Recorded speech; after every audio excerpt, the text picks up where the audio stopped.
Welcome to the Tremaine Talks podcast. I know it's been a while.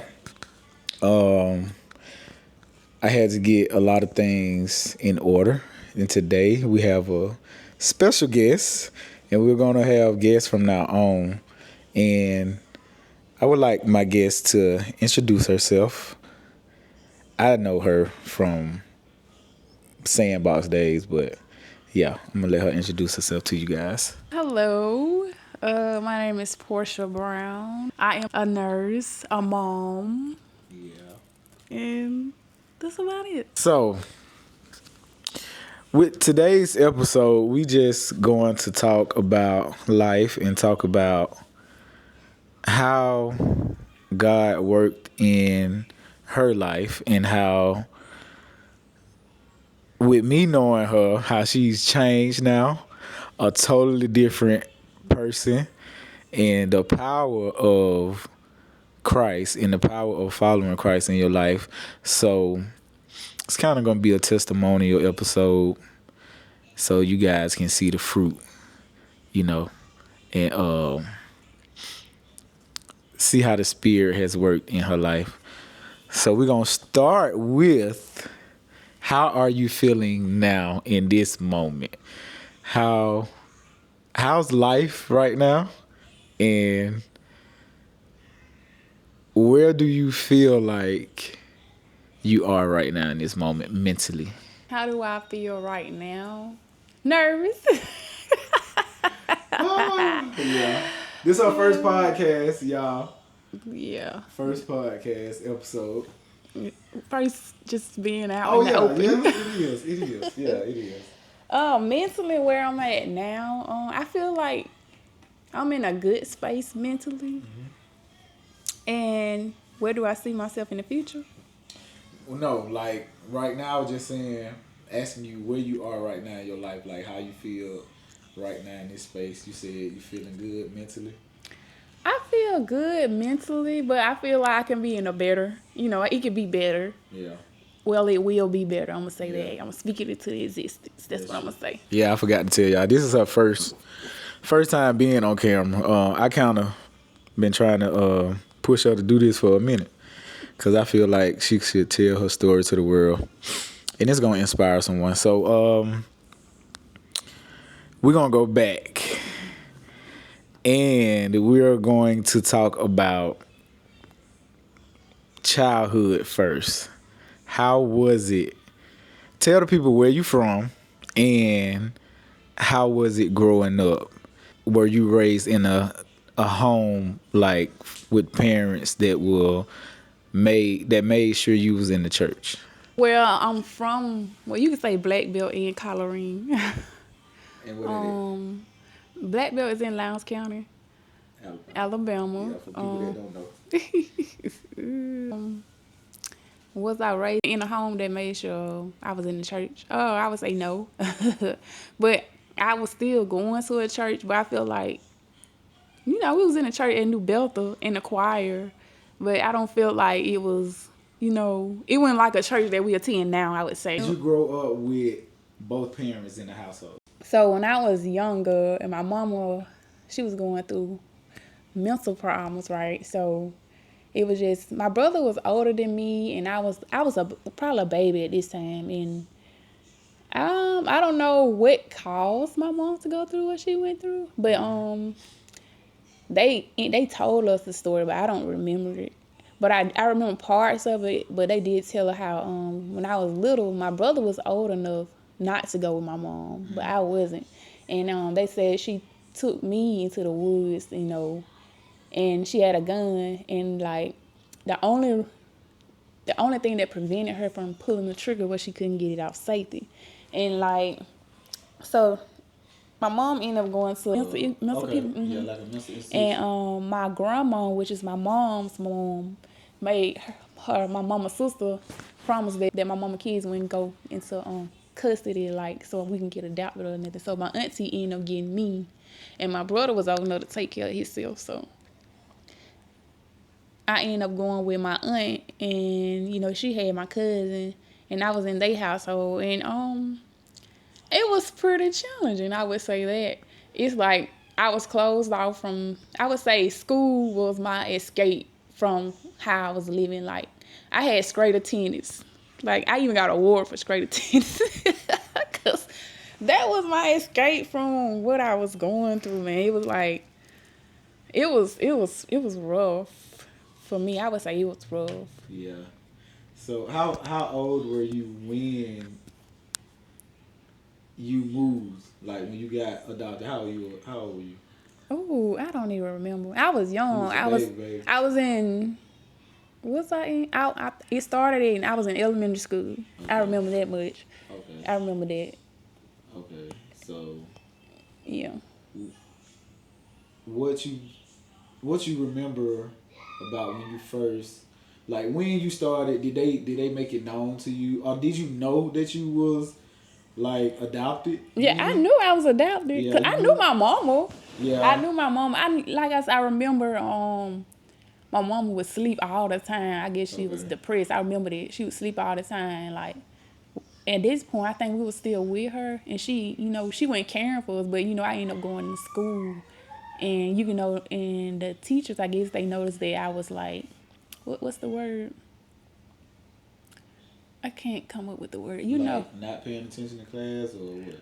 It's not that was just like I would say the attention of a parent based on the way how I came to school. Oh, I would say okay. that, Okay. Okay. and that's how all that started. Yeah. In this, that, and the third, I would say Yeah. that. Yeah. Okay. So with me thinking like when you moved, what was the challenging part about staying? The challenging part was to me the most challenging part was the dysfunction. This dysfunction that was going on. I felt like I couldn't actually be a child. You know what I'm saying? Okay. You know how you live out your things to do as a child. You try out for sports and this, that, and the third. And I feel like only thing I could do was church, school, and clean up. That's how I feel. Yeah. That was the only thing. And babysit. Yeah. Like I couldn't really go to friends' houses, but one particular day I went to a cousin's house, but I didn't really do nothing for real. So do you think it was like they were being protective or more so strict? Or would you think? They probably was both, cause like I can understand as a mother today, like I wouldn't let my child go to certain people's house. Right. Like if my child if Ashton has a friend, like y'all gonna come to my house. Right. Like I Yeah. could get that part, cause then on top of that I was a girl, so it probably was protection too. Yeah. But at that time I probably wasn't even looking at it that Like way. it. Yeah, Yeah. I would Yeah. say that. Yeah. So okay, we're gonna fast forward. Middle school, close to you about to get ready to go to high school. Do you during that time, if you can remember, during that time, are you mad? You a mad child, or you just like I was a mad.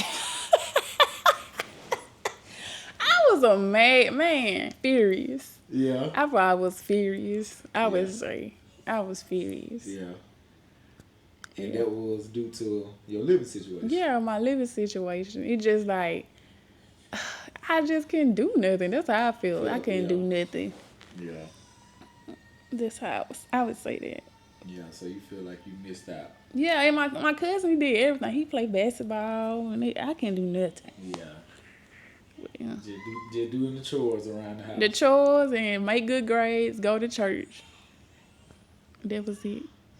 And going to church, was that like A relief. a place of Yeah, cause relief? I get to see y'all. Yeah, Cause like I'm really in the house for real, for real. yeah, Yeah, it was just a relief. Even mostly a lot of people used to wonder why I ain't come around. My family on my dad's side too, but I just didn't say nothing. But that's what it was. But you know what they say: what goes on in the house stays in the house. yeah, That was the motto. yeah. That was And the it motto. kept everything closed in. Yeah, I would say that. So looking back at it now, do you feel like you feel any regret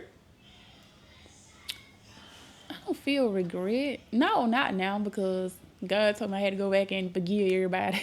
So I don't feel regret. Now, if he didn't have to tell me to do that, I probably would have felt Felt regret. regret, right? Yeah. So Right, right. So why do you think that you had to go through that in your childhood? because like that's the norm. Like, I guess I went through the tell to help somebody else that's going through the same thing. I would say that, but I didn't look at it that way. I was just mad. Like, God, why you pick me to go through this and that? And then it was so crazy. Like, I went through so much. People were always. I remember the neighbor. His wife was like, that girl been going through since she was young. She would say that too. And I was like, bro, me, I know. Like, when they gonna get easy? That's how I felt. I was like, bro, I ain't even asked for all this. Yeah, Yeah, that's how I used to feel. yeah. So how often you saw your dad? Not often. I didn't see my dad that often. But How were y'all relationship?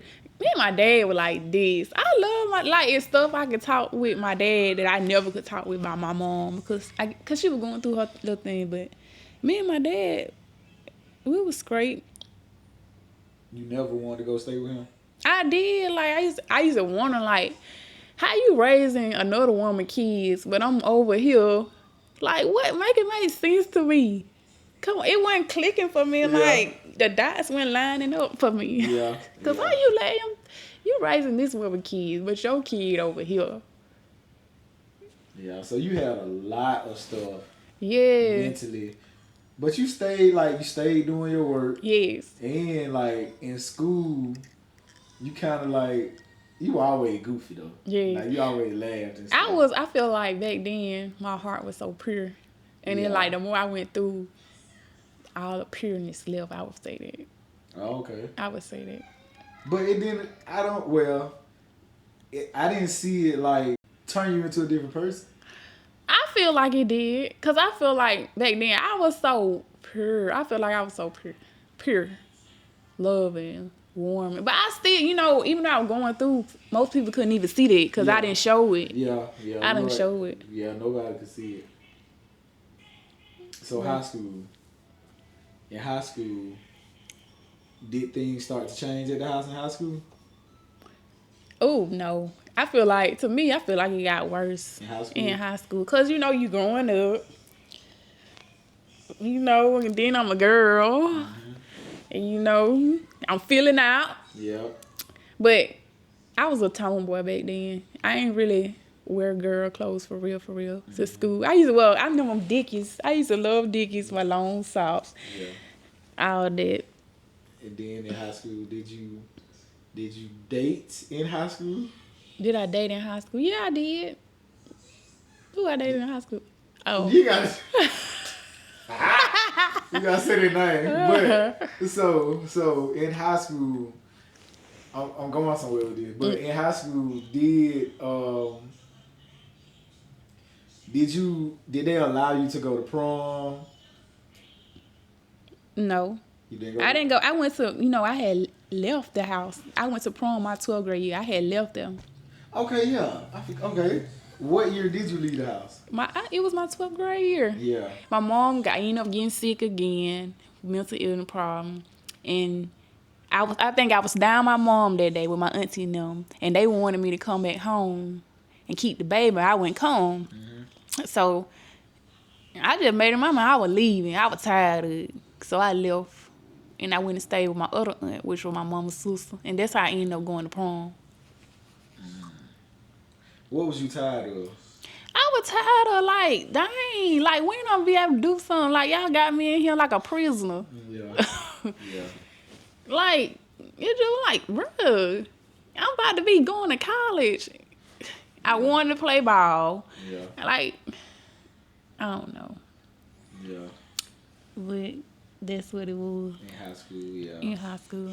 Yeah, and then you dated, you went But to they did prom. give me a freedom. Like, I did start dating this guy. And they did let him, come over, but I ain't asked him. Look, I just started doing my own thing. But they ain't say niggas I was in 12th grade. Then they started allowing me to have company and whatnot in third. That was before I left. Your senior year. Yeah, my senior year. Yeah. Or was it my 11th grade year? No, it was 11th grade year because 12th grade year, I never forget, it was so hard. That's when I found out the guy I was dating was my cousin. Yeah. Yeah. We were about to go there. Yep. Yep. That's one thing I do remember. But one thing I do remember though, like, And was it 10th grade year? I don't know. I just remember in high school you were big on keeping yourself closed in. Oh yeah, Like, closed and, in. I was. all the other kids were like, in high school, what they do, lose the V card. Yeah, they lost it. I still have my V card. Yeah. And you was real serious about keeping yours. And I wish I still was serious. But, you were real serious. So how important is that for a young girl Man. to, not do it so fast? Because we in society now where, like, kids at age, man, shoot, 10, 11, 12, it's sad to say, but I say 12, with so much information they seeing on social media and stuff, it like something gets inside of them, making them want to just find out what this is.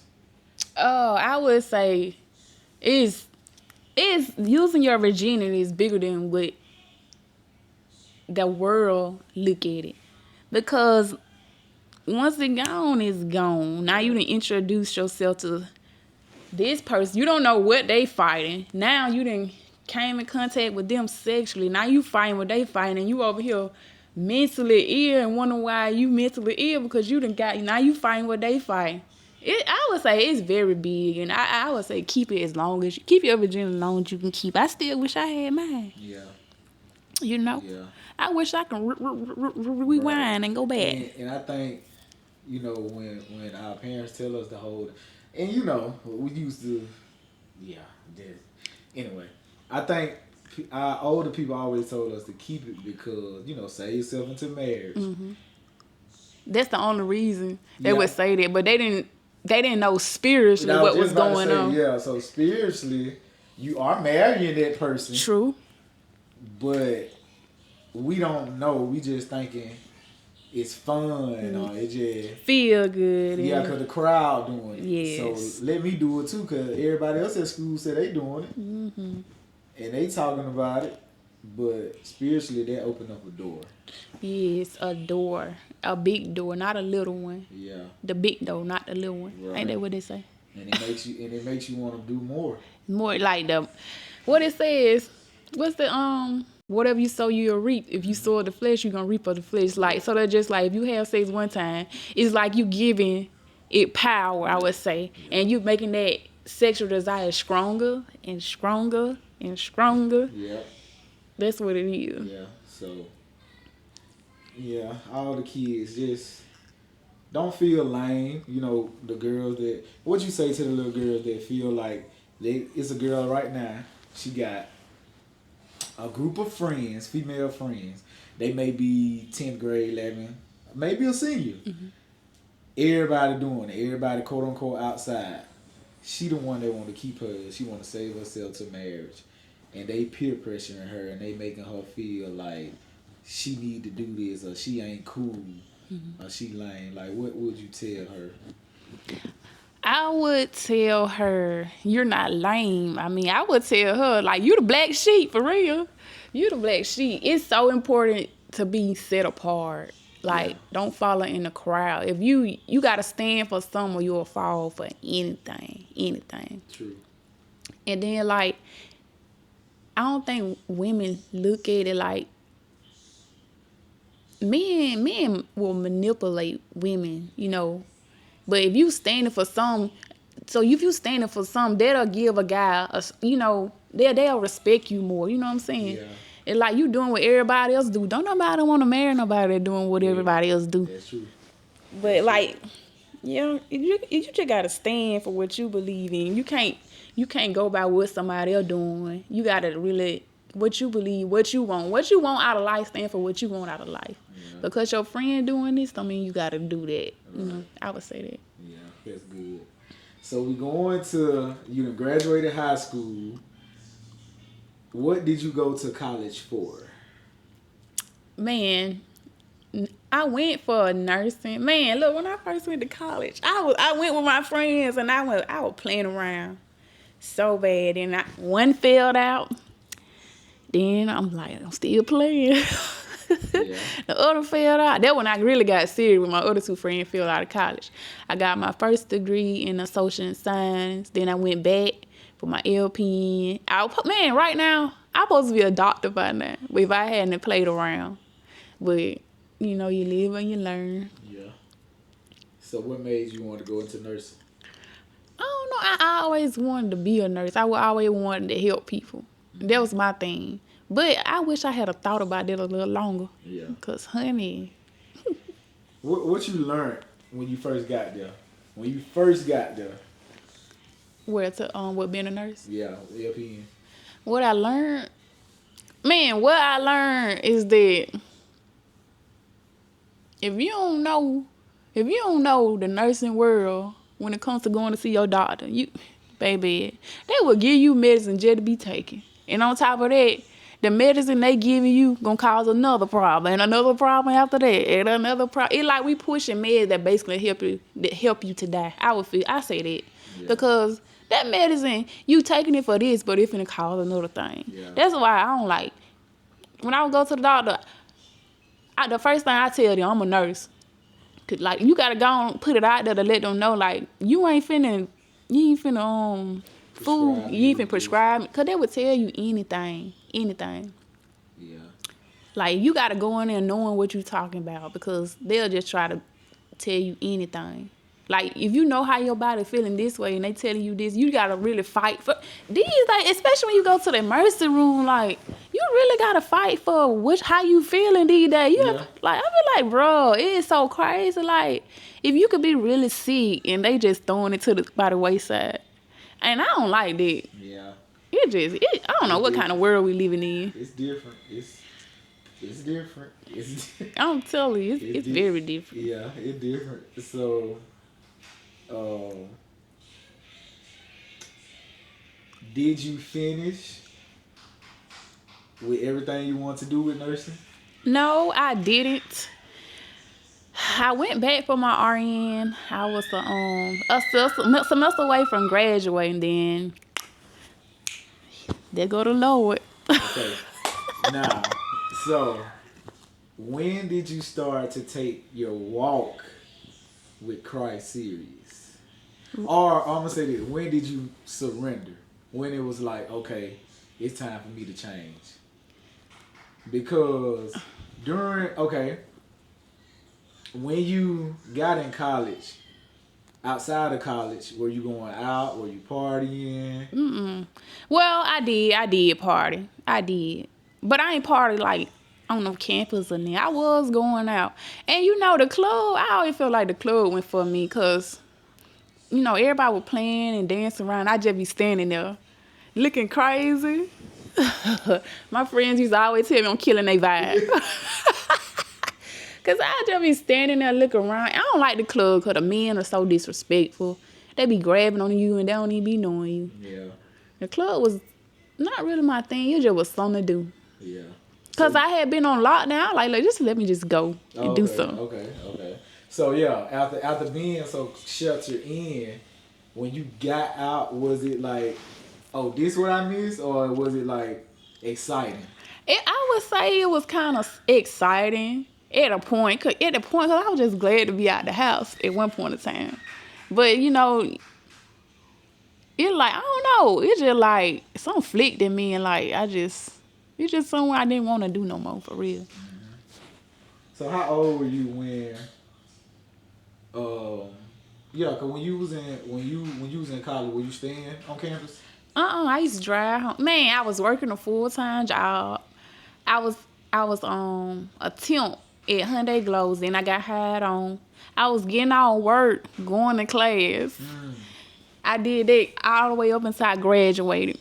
And I still did it. When I graduated my social science, I left Hyundai Glows because I knew I wanted to become a nurse. So I left a high-paying job to get for some lower, they were paying lower. And I was a CNA at Jackson Hospital. Then I worked there, and I started doing everything I need to do to get in nursing school.